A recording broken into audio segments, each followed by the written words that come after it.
Hello friends আসসালামু আলাইকুম everyone নমস্কার আদাব। আমরা আজকের যে ক্লাস করছি সেটা হচ্ছে চাইল্ড ডেভেলপমেন্ট অ্যান্ড পেডাগজির ক্লাস 10। বাকি আমি পেপার 2 কিছু পেপার ডিসকাস করেছি। যদি আপনার পেপার 2 হয় তাহলে এই ভিডিও আপনার জন্য গুরুত্বপূর্ণ, প্লাস পেপার 2 যে ভিডিওগুলো আছে সেটি আপনার জন্য অনেক গুরুত্বপূর্ণ।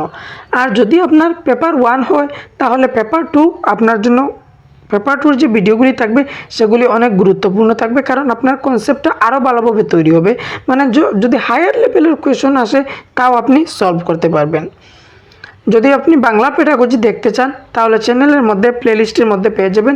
একদম বেসিক থেকে ডিসকাস করা হচ্ছে, সিডিপির একদম বেসিক থেকে ডিসকাস করা হচ্ছে, যে পেপারটা ডিসকাস করা হচ্ছে একদম বেসিক থেকে। সো আপনারা প্লেলিস্টের মধ্যে চেক করবেন, অনেক ক্লাস আছে, দেখতে পারেন। আজকের যে প্রথম question, which domain of development relates to intellectual abilities such as attention, memory and problem solving, imagination and creativity? ডেভেলপমেন্টের যে ডোমেইন আছে, physical domain, social domain, cognitive domain, emotional domain, এই যে ডোমেইনগুলি আছে এই ডোমেইনগুলির মধ্যে কোন ডোমেইনের মধ্যে পড়ে attention, memory, problem solving? Attention যখন আপনি ধ্যান দেবেন, আপনি ধ্যান কোন জায়গা থেকে দেবেন? আপনার মেন্টাল থেকে দেবেন। যত সব জিনিস মেন্টাল, মানে আপনার মস্তিষ্কটাকে ইউজ করতে লাগবে, মেন্টালি ইউজ করতে লাগবে, এই জিনিসটা কগনিটিভ ডোমেইনের মধ্যে পড়বে। Attention, memory, problem solving, imagination, creativity কিংবা থিঙ্কিং, এগুলি কগনিটিভ ডোমেইনের মধ্যে পড়বে। যখন আপনি কগনিটিভ ওয়ার্ডটা পাবেন মনে করবেন যে আপনার অ্যাটেনশন, মেমোরি, প্রবলেম সলভিং এইগুলির কথা বলা হয়েছে। অপশন 2টা হচ্ছে সঠিক অপশন। ইমোশনাল ডোমেইনের মধ্যে যেমন specially attempts to study the progression of feelings and self others. Feeling of self আর আদার্স, যে ফিলিংয়ের অ্যাসপেক্ট থাকবে, এফেক্টিভ অ্যাসপেক্ট থাকবে, সেইগুলি ইমোশনাল ডোমেইনের মধ্যে পড়বে। সোশ্যাল ডোমেইন ওই জায়গার মধ্যে পড়বে যেমন একটা বাচ্চাদের acquisition of skill কিংবা values and attitudes of the society and formation of healthy interpersonal relationship, এইগুলি পড়বে সোশ্যাল ডোমেনের মধ্যে। একটা বাচ্চা কিভাবে অ্যাকোয়ার করছে স্কিলগুলো, ভ্যালুসগুলো কিংবা সোসাইটির প্রতি তার যে অ্যাটিটিউড আছে, যে নর্মগুলি আছে, সে শিখছে কোন জায়গা থেকে কিংবা কিভাবে ইউজ করছে, সেটা হচ্ছে সোশ্যাল ডোমেন। ফিজিক্যাল ডোমেন যেখানে গ্রস মোটর, ফাইন মোটর ডেভেলপমেন্টের সাথে জড়িত, তখন হবে ফিজিক্যাল ডোমেন। সো এখানে সঠিক অপশন হচ্ছে অপশন 2। কগনিটিভ ডোমেন হচ্ছে attention, memory, problem solving, imagination and creativity, এগুলি হচ্ছে কগনিটিভ ডোমেনের উদাহরণ। Next question number 2, Sana learn to hold a glass and a বোতল before she could hold a pen or button her shirt. This example indicates that, মানে সানা কি করছে, একটা বোতলকে ধরতে পারছে, একটা গ্লাসকে ধরতে পারছে, একটা কলম আর একটা শার্টের বটমগুলো লাগানোর আগে। প্রথমে তার গ্রস মোটর হয়েছে, তারপরে ফাইন মোটর, মানে ডেভেলপমেন্ট গ্রস টু ফাইন যাচ্ছে, জেনারেল টু স্পেসিফিক ডেভেলপমেন্ট যেটা সেটার দিকে যাচ্ছে। সানা প্রথমে গ্লাসটা পুরো হাত দিয়ে ধরছে, তারপরে বোতলটাও পুরো হাত দিয়ে ধরতে পারছে, কিন্তু একটা পেন ধরতে তো আমাদের ছোটো ছোটো আঙ্গুলগুলো ইউজ করতে হয়। মানে ডেভেলপমেন্টটা একটা সেন্টার থেকে পেরিফেরির দিকে যাচ্ছে। So development is unidimensional. Development হচ্ছে মাল্টি ডাইমেনশনাল। ফিজিক্যালি হতে পারে, সোশ্যালি হতে পারে, ইমোশনাল হতে পারে, কগনিটিভ হতে পারে। এটা হবে না, ডেভেলপমেন্ট হচ্ছে multi directional. Direction of development is cephalocaudal. Cephalocaudal তখন হবে যেমন এখানে বলবে যে সানা সবার প্রথমে তার মাথাটা সামলানো শিখলো, তারপরে তার গর্দনাটা সামলানো শিখলো, তারপরে বুক সামলানো শিখলো, তারপরে কোমর সামলানো, তারপরে পাও, তারপরে সে হাঁটা শিখলো। এটা হবে সেফিলোকডাল। মানে হেড টু টোয় যে ডেভেলপমেন্টটা যাবে সেটা হবে সেফিলোকডাল। এটা হচ্ছে প্রিন্সিপাল অফ ডাইরেকশনের উদাহরণ। দুইটি প্রিন্সিপাল অফ ডাইরেকশনের মধ্যে দুইটি আছে, প্রিন্সিপাল অফ সেফিলোকডাল আর প্রিন্সিপাল অফ প্রক্সিমোডিস্টাল। এখানে সঠিক অপশন হচ্ছে principle of proximodistal. Direction of development is proximodistal. Sana প্রথমে গ্লাস ধরছে, তারপরে কলমটা ধরতে শিখছে। অপশন 3 হচ্ছে সঠিক। Direction follows a random pattern, ডাইরেকশনটা র্যান্ডম প্যাটার্ন হয় না, একটা সিকোয়েন্সে কিংবা অর্ডারলি হয়, র্যান্ডম হবে না। সো এখানে অপশন 3 হচ্ছে সঠিক। এই যে প্রক্সিমো ডিস্টাল থাকে আপনি গ্রস টু ফাইন ডেভেলপমেন্ট সেটাও ধরতে পারেন, কিংবা জেনারেল টু স্পেসিফিক সেটাও ধরতে পারেন, কিংবা সিম্পল টু কমপ্লেক্স সেটাও ধরতে পারেন। Next question number 3, development of children is result of, চিলড্রেনদের যে ডেভেলপমেন্ট আছে এটা কিসের রেজাল্ট? অনলি হেরিডিটি, শুধু জেনেটিক্স না, শুধু জেনেটিক্স নয়, আমরা অনেক কোয়েশ্চন সলভ করেছি এটা থেকে। অনলি এনভায়রনমেন্ট মানে শুধু এনভায়রনমেন্টের প্রভাব পড়বে না। স্কুলিং অ্যান্ড এডুকেশন, শুধু এডুকেশন আর স্কুলিংটা প্রভাব পড়বে আর ডেভেলপড হবে না, এটা হবে না। Interaction between heredity and environment, development হচ্ছে রেজাল্ট হেরিডিটি আর environmental, development equal to H into E, এটাই হচ্ছে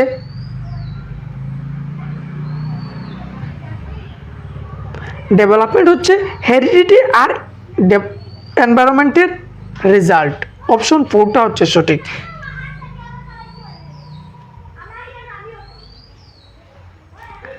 next question number 4, which of this is not primary agent of socialization, মানে এখানে প্রাইমারি এজেন্সি অফ সোশ্যালাইজেশন হবে না কোনটি? Family.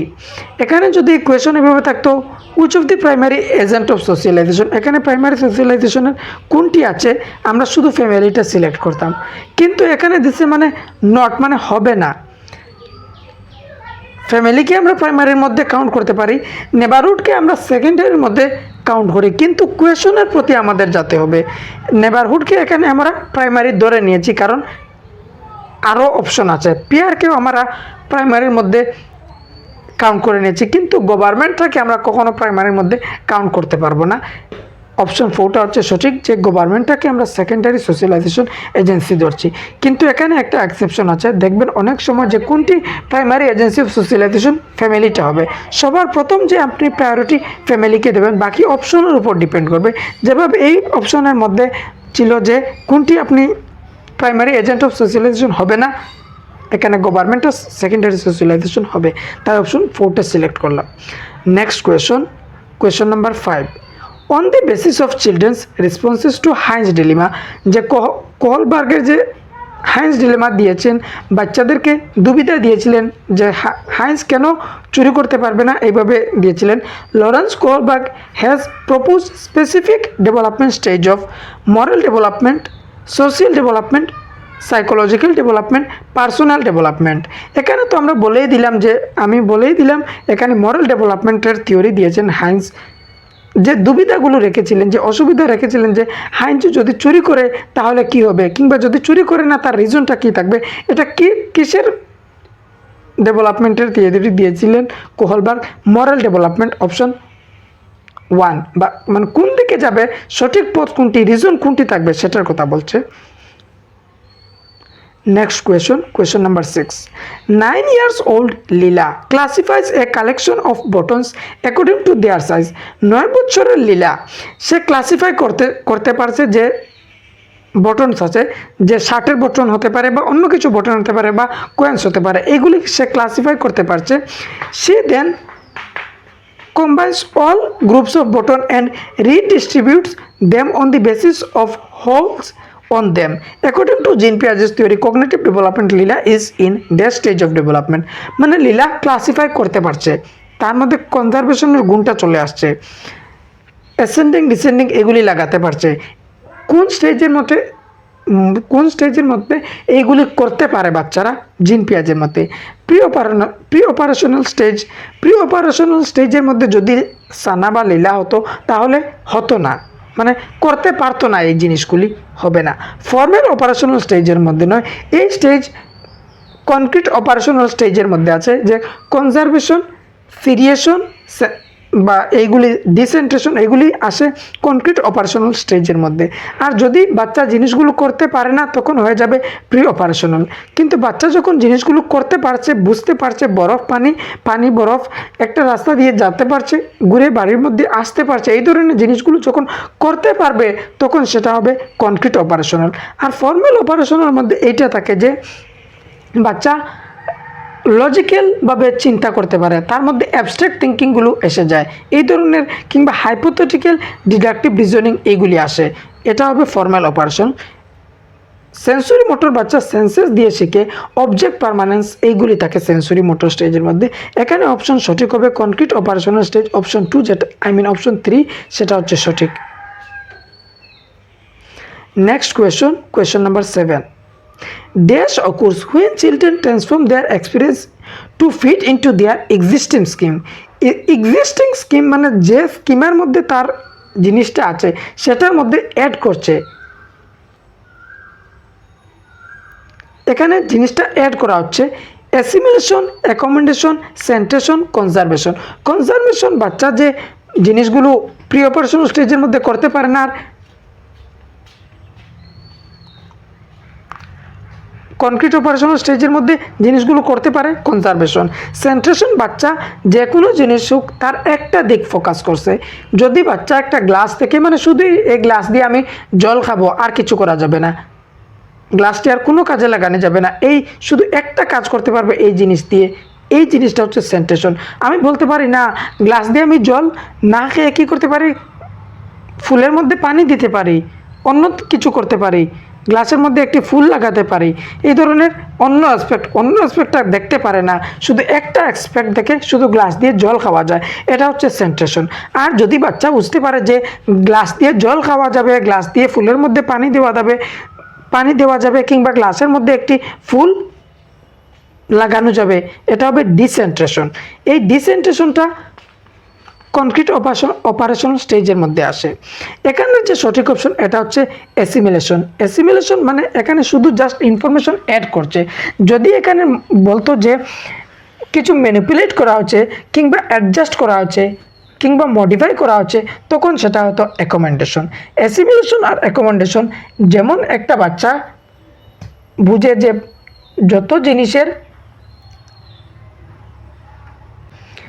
যত জিনিসের ডানা আছে তারা উঠতে পারে। ফর এক্সাম্পল যেমন একটি কাক উড়ে, কাকের ডানা আছে, তারপরে একটা বাচ্চা এই যে তার ডানা যে জিনিসের আছে সে উঠতে পারে সে জানে, কিন্তু হঠাৎ একদিন দেখলো আসমানের দিকে একটা এরোপ্লেন যাচ্ছে, তখন সে বলল এটা হচ্ছে একটা বার্ড। বাচ্চা প্রথমে কি মনে করতো, এটা মনে করতো যে যত জিনিসের ডানা থাকবে তাদেরকে বলা যাবে পাখি কিংবা পাখি, কিন্তু হঠাৎ একদিন সে দেখলো যে একটা আসমানের দিকে এরোপ্লেন চলছে, তখন সে বলল এটাও একটা পাখি। এই কথাটা বললো যে এটা হচ্ছে একটা পাখি, এই যে পাখি কথা কোয়া এটা হচ্ছে assimilation.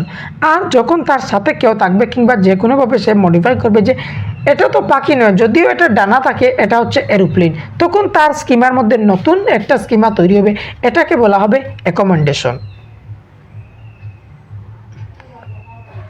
Next question number 8.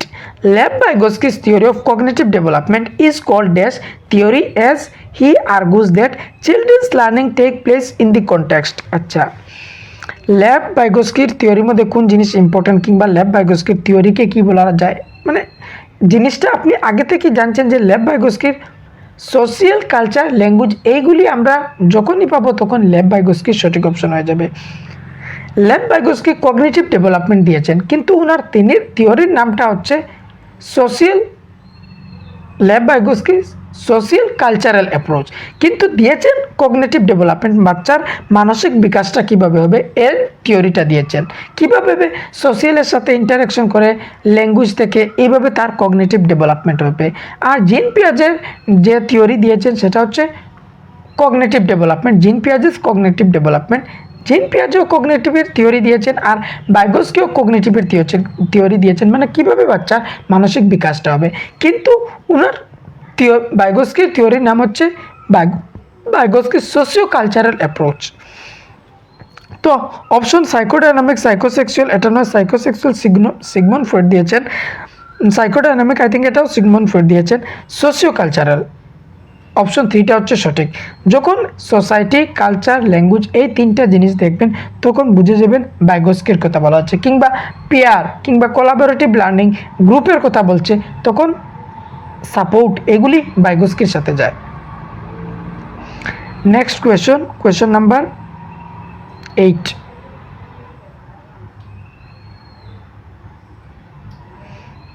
Question number 9. When a teacher adjusts the support offered to a child to fit the child's current level of performance and help her reach her zone of proximal development, the teacher is. এখানে কার কথা বলা হচ্ছে? ভাইগোস্কির কথা বলা হচ্ছে।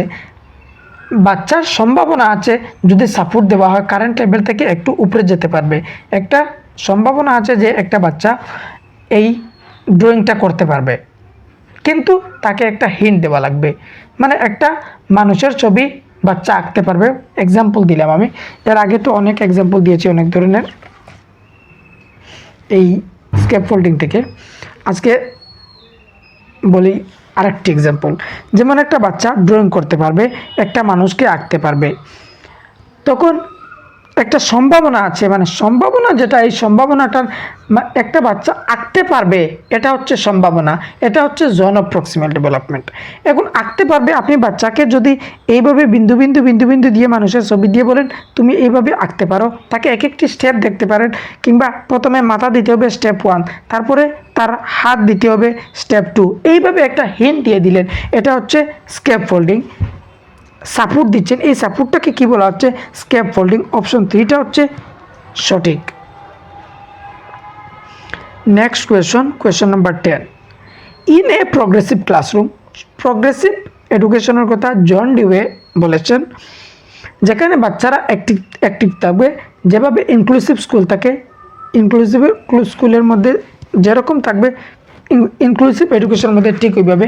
Inclusion মানে education for all, সেটা বাচ্চারা অ্যাক্টিভিটি করে শিখবে, লার্নিং বাই ডুইং হবে, চাইল্ড সেন্টার্ড অ্যাপ্রোচ হবে, মিনিংফুল লার্নিং হবে, এই প্রগ্রেসিভ, ইনক্লুসিভ, চাইল্ড সেন্টার্ড এগুলির মধ্যে।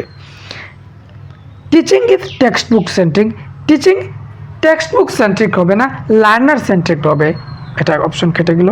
ইমপেসিস is place on summative assessment, summative অ্যাসেসমেন্টের মধ্যে যাবে না, যে বাচ্চার র্যাঙ্ক মার্ক এইগুলি সামেটিভ জজ করে দেয়, সামেটিভ নয় ফর্মেটিভ দিকে যাবে, বাচ্চা কীভাবে শিখছে কিংবা শেখানো যাবে কীভাবে, ফর্মেটিভের দিকে। Learners play an active part in their learning, অবশ্য বাচ্চারা অ্যাক্টিভভাবে লার্নিংয়ের মধ্যে পার্ট করবে, এটা সঠিক আছে। Teacher uses reward and punishment to direct children's learning, teacher reward দিবে কিংবা পানিশমেন্ট দিবে, কখনো পানিশমেন্ট দিবে না, রিওয়ার্ড কোনো এক সময় হয়ে যেতে পারে, কিন্তু রিওয়ার্ডও দিবে না, পানিশমেন্টও দিবে না, হবে না।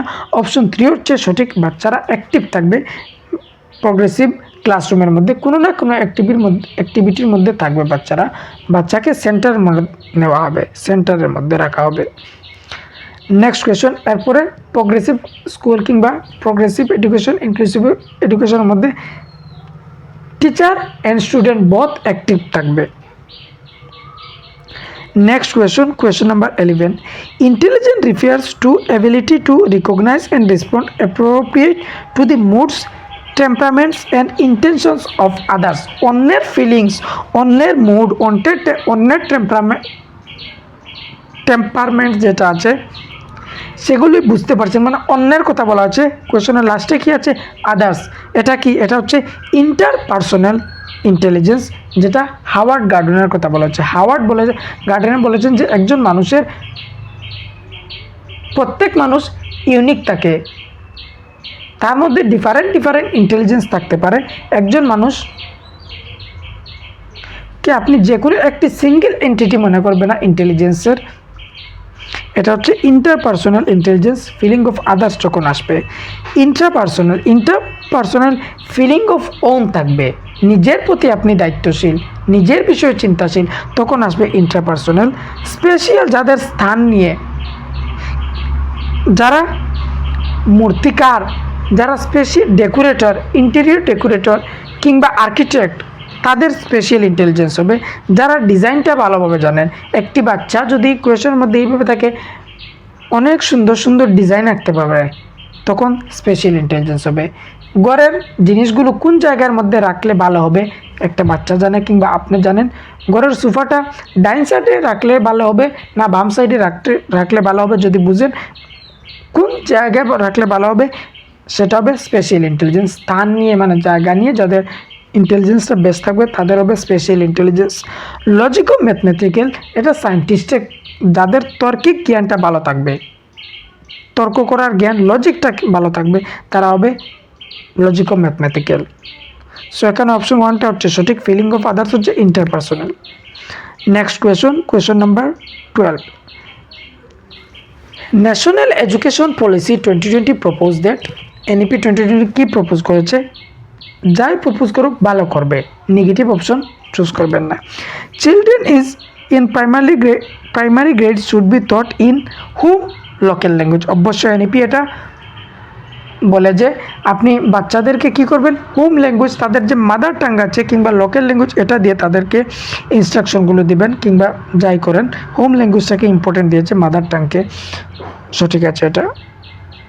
নেক্সট অপশন হচ্ছে there should be one uniform language of instruction in primary class. Primary ক্লাসের মধ্যে শুধু ইউনিফর্ম মানে শুধু ইংলিশে কথা বলবেন, শুধু বাংলায় কথা বলবেন, এই ধরে কখনো ইউনিফর্ম হবে না, রিজিডিটিটা চলবে না, ফ্লেক্সিবিলিটি হবে। Teachers should be discourage to use of bilingual approach. Bilingual মানে দুইটি ভাষা, মানে দুইটি ভাষা ইউজ করবে না বা দুইটি অ্যাপ্রোচ ইউজ করবে না, অবশ্যই ইউজ করবে। ডিসকারেজ করবে না, এনকারেজ করতে পারে যে তুমি বাংলা বলতে পারো, সাথে ইংলিশ বলতে পারো, সাথে হিন্দি বলতে পারো, কোনো অসুবিধা নেই। Multilingualism should be heavily discouraged. মাল্টিলিঙ্গুয়ালিজমকে এনইপি অনেক ইম্পর্টেন্ট দেয়, শুধু এনইপি নয়, যে কোনো ডকুমেন্ট আছে, এনসিএফ হোক কিংবা যে কোনো ডকুমেন্ট হোক, মাল্টিলিঙ্গুয়ালিজমকে প্রমোট করবে আর বলবে যে মাদার টাংকে ইম্পর্টেন্ট দেবে। এটা ল্যাঙ্গুয়েজের ক্ষেত্রে আপনারা দেখতে পাবেন যে কতটুকু ইম্পর্টেন্ট। মাল্টিলিঙ্গুয়ালিজম মানে যেমন ধরেন একটা ক্লাসের মধ্যে একটা বাচ্চা বাংলা বলে, আরেকটা বাচ্চা হিন্দি বলে, আরেকটা বাচ্চা ইংলিশ বলে, আরেকটা বাচ্চা মণিপুরি বলে, এই ধরনের যে ক্লাস, সেটা ক্লাসটাকে বলা হয় মাল্টিলিঙ্গুয়াল ক্লাসরুম। যে কয়েকটি ভাষা জানতে পারে তাকে বলা হয় মাল্টিলিঙ্গুয়ালিজম। Next question number 13। A school give performance to boys while selecting students of badminton competition. Girls for music competition. This indicates একটা স্কুল আছে যে স্কুলের মধ্যে কি করা হয়, বয়েজদেরকে, ছেলেদেরকে ব্যাডমিন্টন কম্পিটিশনে অ্যাড করা হয় পার্টিসিপেন্টের মধ্যে, আর গার্লসদেরকে শুধু মিউজিকের মধ্যে। এটা কিসের ইঙ্গিত করছে? এটা জেন্ডার স্টিরিওটাইপিংয়ের ইঙ্গিত করছে। অপশন 4টা হচ্ছে সঠিক। এটা জেন্ডার ইকুইটি তখন হলো না যখন মেয়েদেরকেও ব্যাডমিন্টনে ইনক্লুড করা হবে, তখন জেন্ডার ইকুইটি হলো না, কিংবা মিউজিকের মধ্যে ছেলেদেরকে ইনক্লুড করা হলে ইকুইটি হলো না। এখানে আলাদা আলাদা করা হয়ে গেছে। স্টেবিলিটি নয়, স্থিরতা, আইডেন্টিটি, এটা এগুলি নয়। Next question number 14. Continuous and comprehensive evolution, initial which of this?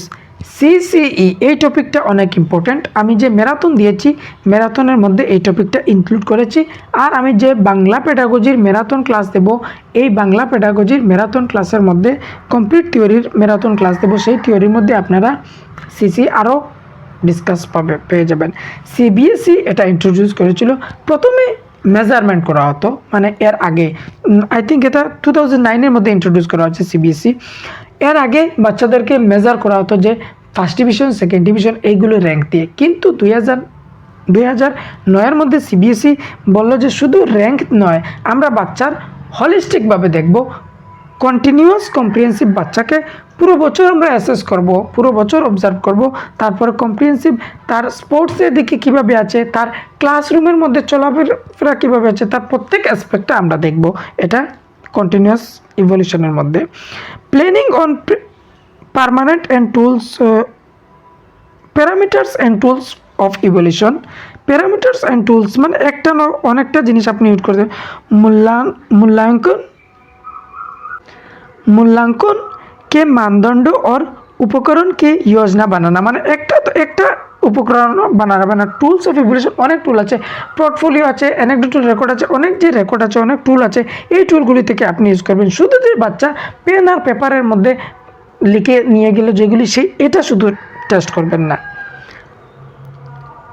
Meticulous record keeping by the teacher, বা টিচার যে বাচ্চা কী করেছে সেগুলি রেকর্ড করে রাখবে, অবশ্য হবে। পিরিয়ডিক টেস্টিং অ্যান্ড র্যাঙ্কিং, কখনো র্যাঙ্কিং হবে না। টেস্ট করবেন আর বাচ্চাকে র্যাঙ্ক করবেন, এটা হবে না। Integration with the teaching learning process, এইগুলিকে আপনি ইন্টিগ্রেশন মানে একীকৃত করবেন। অবশ্য এই যে ইন্টিগ্রেশন বলতে এই যে রেকর্ডগুলো যেগুলো আছে সেগুলিকে আপনি ইন্টিগ্রেট করবেন, শুধু বাচ্চার একটা অ্যাসপেক্ট দেখবেন না, প্রত্যেক দিক দিয়ে মানে হলিস্টিকভাবে তাকে দেখবেন। সো অপশন 3টা হবে না, 3, 1, 2 and 4, অপশন 1 যেটা সেটা হচ্ছে সঠিক। Next question number 15, which should be the underlying principle of assessment according to National Education Policy 2020, NEP 2020, যে কীভাবে আমরা অ্যাসেসমেন্ট করব, বাচ্চাকে অ্যাসেস করব, অবজার্ভ করব, শিখছে কিংবা কীভাবে শেখাবো, এইগুলি। প্রিমিয়ারলি টেস্টিং রুট মেমোরাইজেশন কখনো NEP ফোকাস করবে না। Encourage learning of content only, শুধু বিষয়টাকে আপনি দেখবেন আর কিছু নয়, এটা হবে না। অনলি বলে দিয়েছে, ঠিক আছে, আপনি কন্টেন্টটাকে এনকারেজ করতে পারেন কিন্তু শুধু যে কন্টেন্টকে, এটা হবে না। Optimizing learning and development for all student, assess student only the cognitive domains through end of the year examination, মানে পুরো বছর বাচ্চাকে অ্যাসেস করবেন না, একদম লাস্টে যে অ্যাসেসমেন্ট অফ যেটা আছে সেটা করবেন। আর তার কগনিটিভ ডোমেন দেখবেন, শুধু কগনিটিভ ডোমেন নয়, ব্লুম টেক্সোনমির যে CAF, কগনিটিভ, এফেক্টিভ আর বাচ্চার যে ইমোশনাল, প্রত্যেকটা আপনি দেখবেন। ফিজিক্যাল, কগনিটিভ, এফেক্টিভ, ফিজিক্যাল প্রত্যেকটি অ্যাসপেক্ট দেখবেন, এটা হবে না। অপশন এলিমিনেট করে বের হয়ে গেল optimizing learning and development of all student.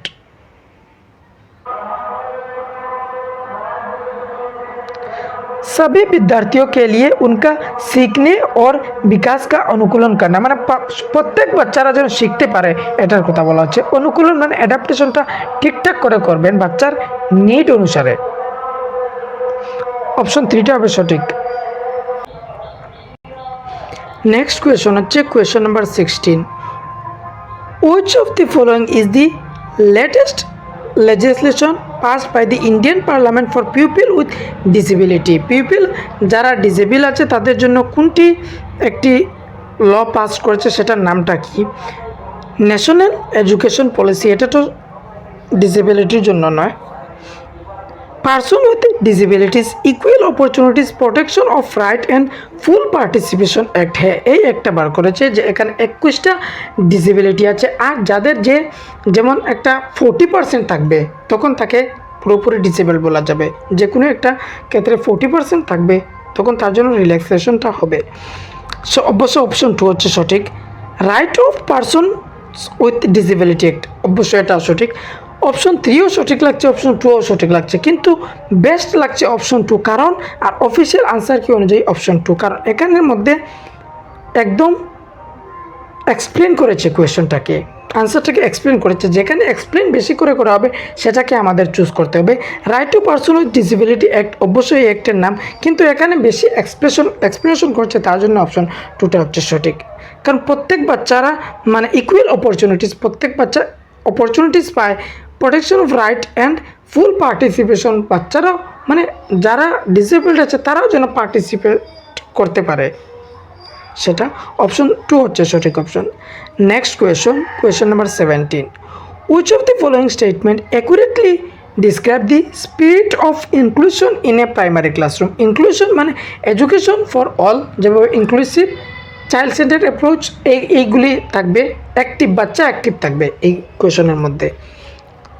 Teacher promotes the use of standard and uniform language only, খুব স্ট্যান্ডার্ড ল্যাঙ্গুয়েজ মানে কঠিন যে শব্দগুলো, হাই লেভেলের শব্দগুলো, আর ইউনিফর্ম ল্যাঙ্গুয়েজ মানে শুধু একটা ল্যাঙ্গুয়েজ ইউজ করবে না। ইউনিফর্ম ওয়ার্ডটা নেগেটিভ, স্ট্যান্ডার্ড ওয়ার্ডটা নেগেটিভ, এই দুটি word negative. Teachers hold prejudice toward children from certain caste group, কিছু কাস্ট গ্রুপের জন্য টিচার প্রিজুডিস রাখবেন। প্রিজুডিস মানে নেগেটিভ থট, কারো বিষয়ে নেগেটিভ থট রাখা, এটা হচ্ছে প্রিজুডিস। এই যে আমাদের FSTর মধ্যে একটা চ্যাপ্টার আছে ইকুয়ালিটির মধ্যে, FSTর মধ্যে প্রত্যেক বছর এটা থেকে একটা কোয়েশন আসে যে জেন্ডার স্টিরিওটাইপিং, প্রিজুডিস, এগুলি মেবি মিলানো দিয়ে দিতে পারে, ম্যাচিং দিয়ে দিতে পারে, কিংবা কোয়েশন জিজ্ঞাসা করতে পারে, কিংবা অ্যাজারশন রিজনিংয়ের মধ্যে জিজ্ঞাসা করতে পারে, এসএসটির মধ্যে আসে। প্রিজুডিস হচ্ছে যেমন নেগেটিভ থট, যেমন আমি একটা থট বানালাম আমার মধ্যে যে গ্রামের লোকরা কখনো ইংলিশ বলতে পারবেন না, কখনো গ্রামের লোকরা ইংলিশ বলতে পারবে না, আমার থট এটা, এই থটটা হচ্ছে প্রিজুডিস। সো এটা প্রিজুডিস কখনো করবে না শুধু কোনো কাস্টের সাথে। Teacher does not have any expectation from children with special educational needs. Teacher প্রত্যেক স্টুডেন্টের প্রতি এক্সপেকটেশন রাখবেন। বাচ্চাদের এই এক্সপেকটেশনটা বাচ্চাদের জন্য অনেক প্রভাব ফেলে, নেগেটিভ প্রভাব ফেলবে যদি আপনার ব্যাড এক্সপেকটেশন থাকে। যদি ভালো এক্সপেকটেশন থাকে তাহলে বাচ্চার পজিটিভ এফেক্ট করবে। এটা কোয়েশনও আসে যে টিচার এক্সপেকটেশনটা কীরকম। সো কখনো নেগেটিভ রাখবে না, লো এক্সপেকটেশন রাখবে না। Teacher practice cultural responsive pedagogy. Teacher ওইভাবে পেডাগজি ইউজ করতে পারেন যে বাচ্চাদের কালচারটাকে ইম্পর্টেন্ট দিয়েছেন, cultural responsive pedagogy teacher use করতে পারেন, প্র্যাকটিস করতে পারেন। অপশন 4টা হচ্ছে সঠিক, এলিমিনেট করেই বের হয়ে গেল। Next question number 18, the set of characteristic that defines a gifted student are. কোন বাচ্চা গিফটেড স্টুডেন্ট? গিফটেড স্টুডেন্ট যে কোয়ালিটি আছে বা ক্যারেক্টারিস্টিক আছে গিফটেড স্টুডেন্টের, যে বাচ্চার ইন্টেলেকচুয়ালি ব্রাইট থাকবে। ইন্টেলেকচুয়ালি ব্রাইট বলতে তার যে বৌদ্ধিক ক্ষমতা যেটা থাকবে সেটা হাই লেভেলের থাকবে, এই বাচ্চাটা ট্যালেন্টেড থাকবে। এই গিফটেড স্টুডেন্টদেরকে কী ধরনের কারিকুলাম দেওয়া দরকার? গিফটেড স্টুডেন্টকে ইনরিচড কারিকুলাম দেওয়া দরকার। এটা কোয়েশন আসে যে গিফটেড স্টুডেন্টের জন্য কী ধরনের কারিকুলাম তৈরি করা হয়। গিফটেড স্টুডেন্টের জন্য ইনরিচড কারিকুলাম তৈরি করা হয়। ইনরিচড বলতে যে তাদের ইন্টারেস্ট অনুযায়ী, আর যে টাস্কগুলো একটু চ্যালেঞ্জিং থাকবে, না হলে তারা বোর হয়ে যাবে। তারপরে গিফটেড স্টুডেন্টেরা হাই অর্ডার থিঙ্কিং স্কিল থাকে তাদের। রেঞ্জুলি একজন ব্যক্তি আছেন, তিনি গিফটেডনেসের রিং দিয়েছেন, যার হাই এবিলিটি থাকবে, হাই ক্রিয়েটিভিটি থাকবে, হাই কমিটমেন্ট থাকবে, তাকে বলা হবে গিফটেড স্টুডেন্ট। হাই এবিলিটি বলতে যে বাচ্চার ইমিডিয়েট আন্ডারস্ট্যান্ডিং, একটা যে কোনো পড়াটা খুব জলদি বুঝে যায়। হাই ক্রিয়েটিভিটি মানে কিছু নতুন করবে, আর হাই কমিটমেন্ট, যত সময় না শেষ করবো না ততক্ষণ আমি বাদ দেব না, যতক্ষণ না এই টপিকটা আমি বুঝবো না ততক্ষণ আমি বাদ দেব না। এটা হচ্ছে গিফটেড স্টুডেন্টের উদাহরণ। এরা কিউরিয়াস থাকে, তাদের মেমোরিটা স্ট্রং থাকে, তাদের রিজনিং থিঙ্কিং ভালো থাকে, তাদের অ্যাবাভ এভারেজ ইন্টেলিজেন্স লেভেল থাকে, হায়ার প্রবলেম স্কিলস থাকে তাদের কাছে, তাদের মোটিভেশন থাকে মাস্টারি স্কিলের মধ্যে। আর এই যে গিফটেডনেস যেটা আছে সেটা ইন্টারপ্লে হচ্ছে হেরিডিটি আর এনভায়রনমেন্টের। কারণ একটা বাচ্চা গিফটেড মেবি হতে পারে, আর এনভায়রনমেন্টটা তাকে ভালো দেওয়া হলো না, তাহলে সে হলো না তো আর। সো এখন আমরা অপশনের মধ্যে আসি, দেখি আপনি এখন কতটুকু বুঝলেন এটা থেকে। কারণ আমি পুরো গিফটেড স্টুডেন্টদের বিবরণ দিয়ে দিলাম এই কোয়েশনের মধ্যে, এটা থেকে অনেক কোয়েশন আসে।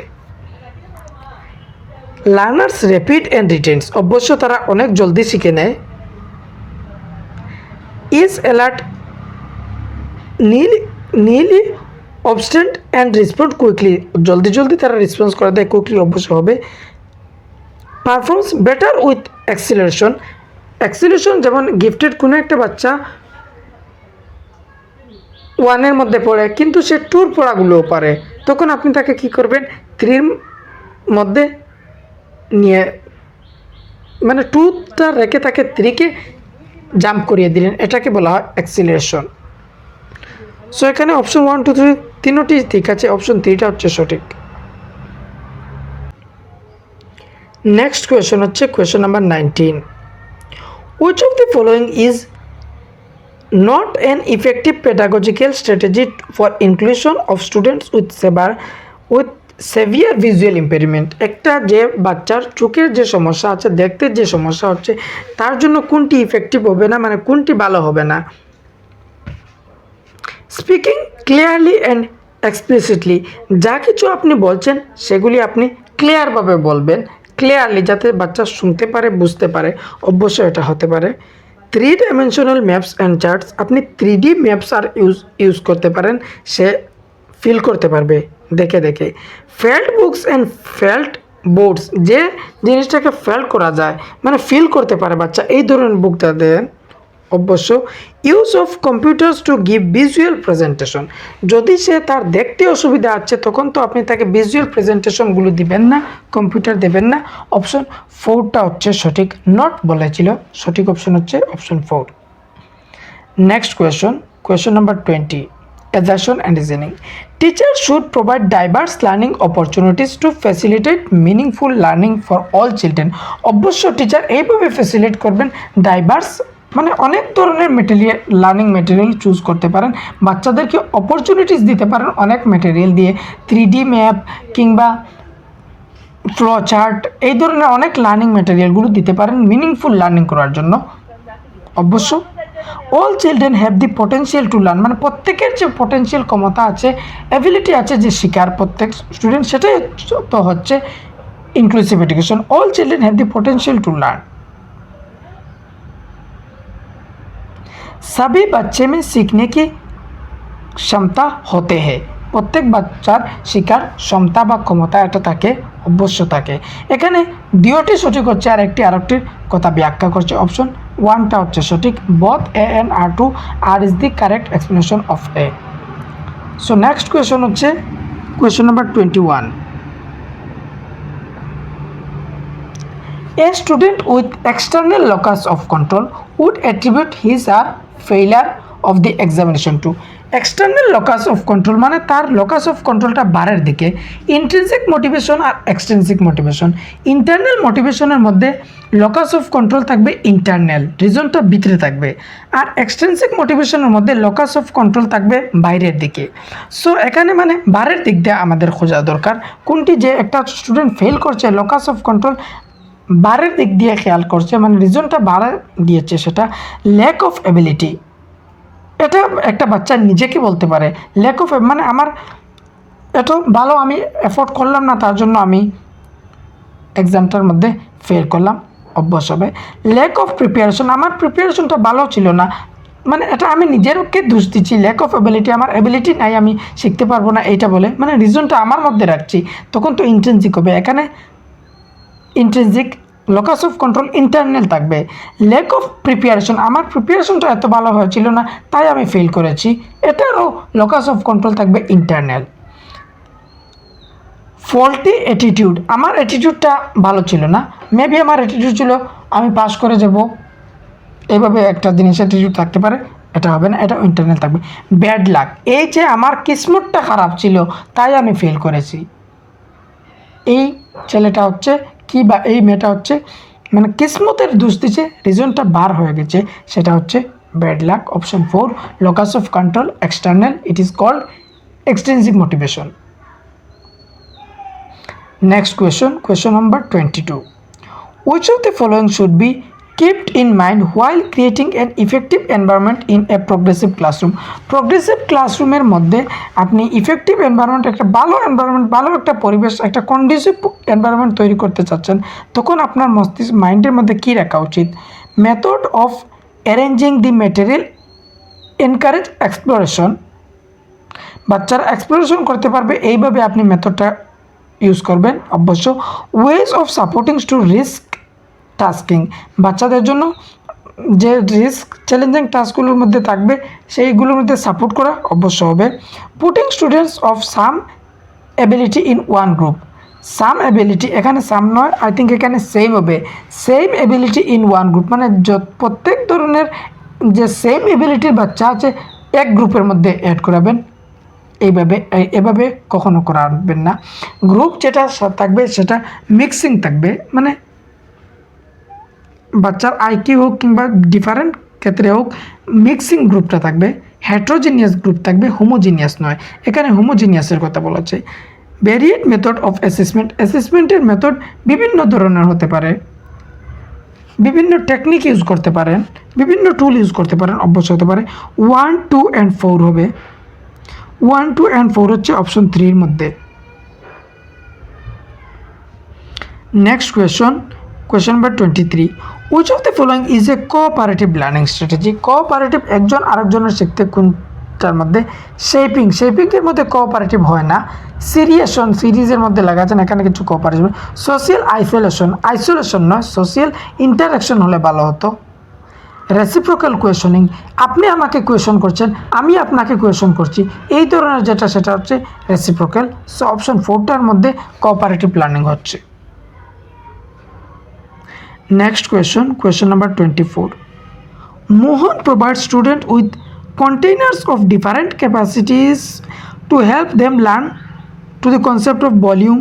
ভলিউমের কনসেপ্টের মধ্যে মোহন কি করছে? বিভিন্ন ধরনের কন্টেইনার্সগুলো দিয়েছে, সামগ্রীগুলো দিয়েছে, বাসনপত্র এটা বলতে পারেন দিয়েছে।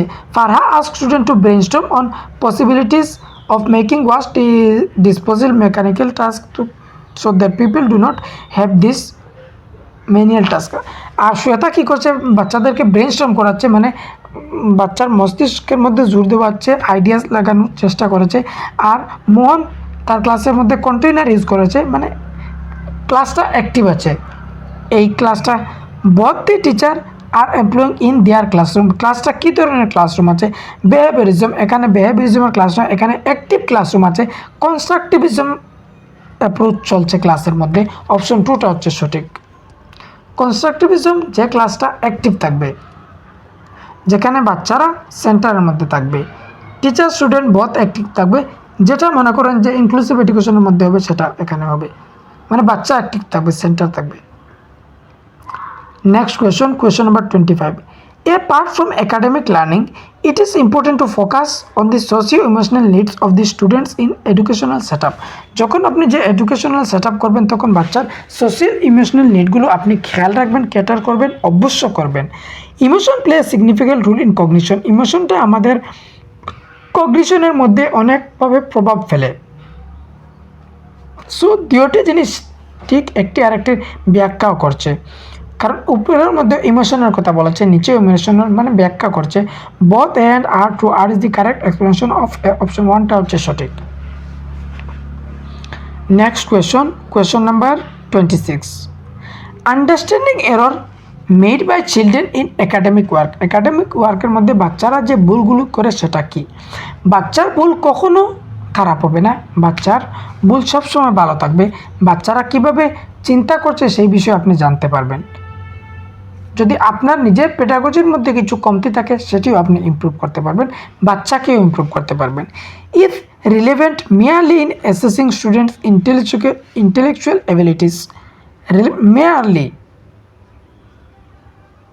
শুধু যে ইন্টেলেকচুয়াল অ্যাবিলিটিসের জন্য নয়, হবে না। ইজ রিলেভেন্ট অনলি টু জাজ টিচার্স এফিসিয়েন্সি ইন টিচিং, শুধু টিচার জাজ করবে তার টিচিংয়ের প্রতি এই জিনিস কীরকম পড়াচ্ছেন, শুধু এটা নয়, কারণ বাচ্চারাও ইনক্লুড থাকবে। অনলি ওয়ার্ডটা negative. Next option, is relevant to understand teaching as well as learning process. অবশ্য কীভাবে আমি টিচিং করাচ্ছি বা কীভাবে বাচ্চারা শিখছে এটা আমি জানতে পারবো এররের মাধ্যম থেকে।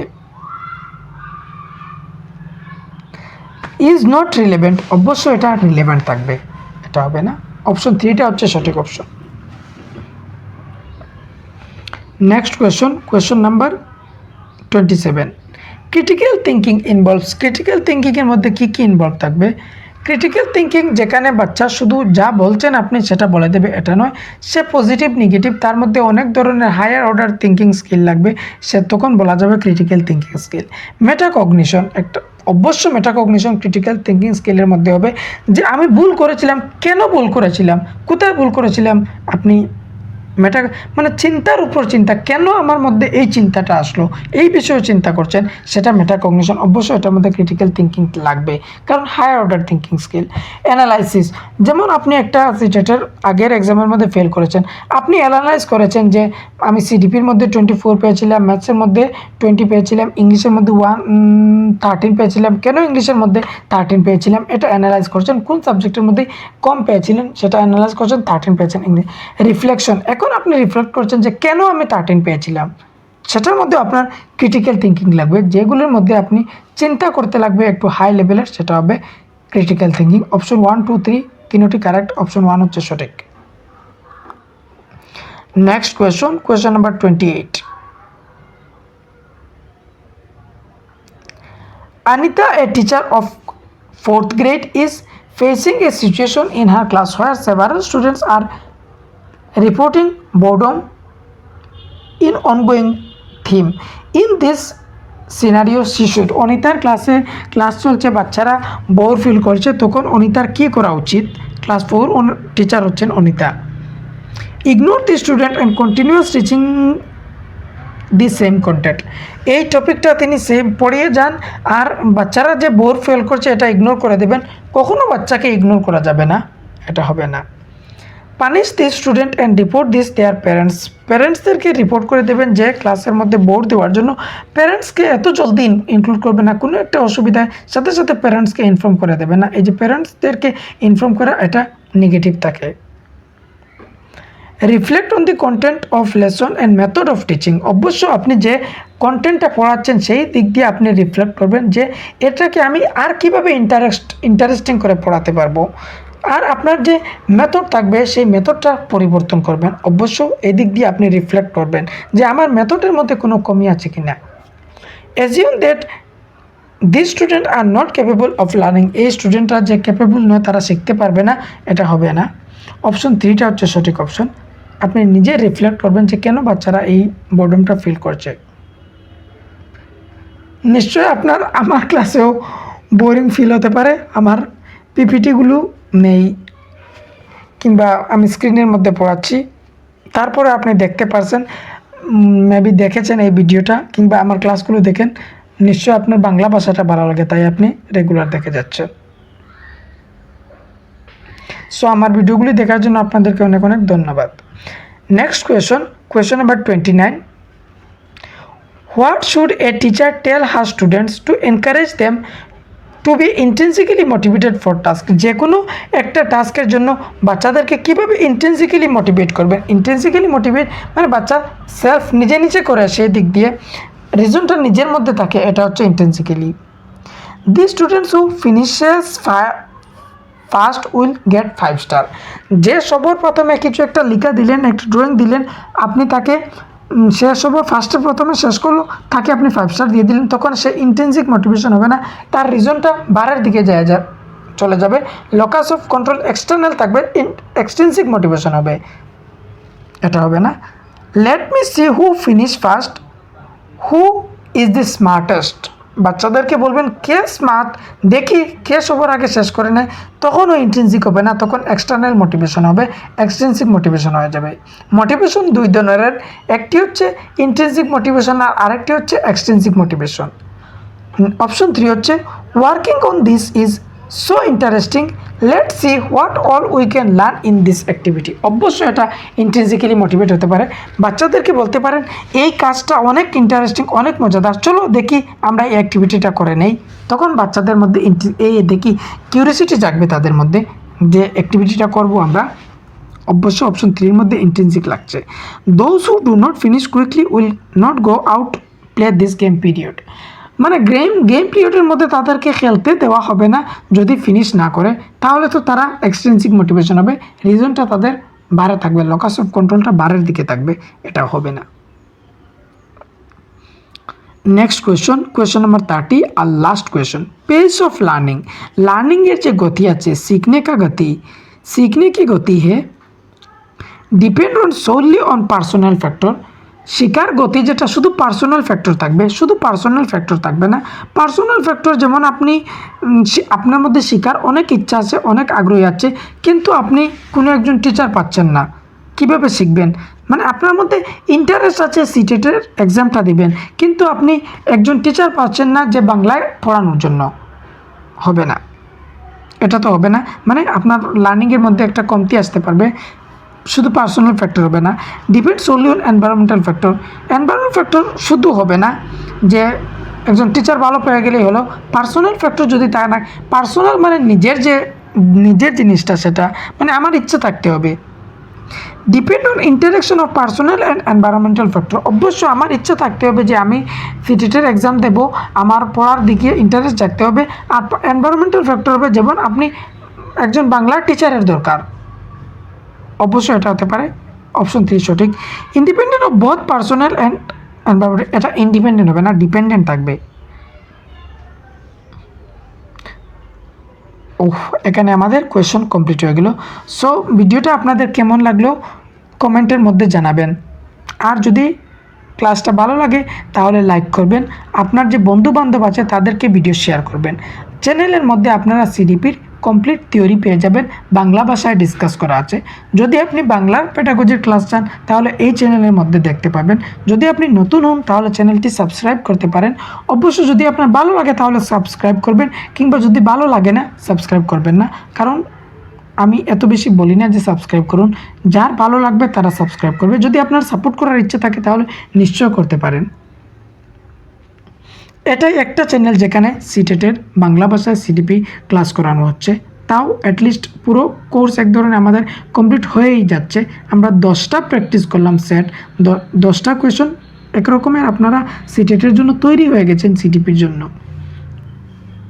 প্লাস পেপার 2 আরও কয়েকটি পেপার ডিসকাস করা আছে, এগুলিও আপনার জন্য ইম্পর্টেন্ট।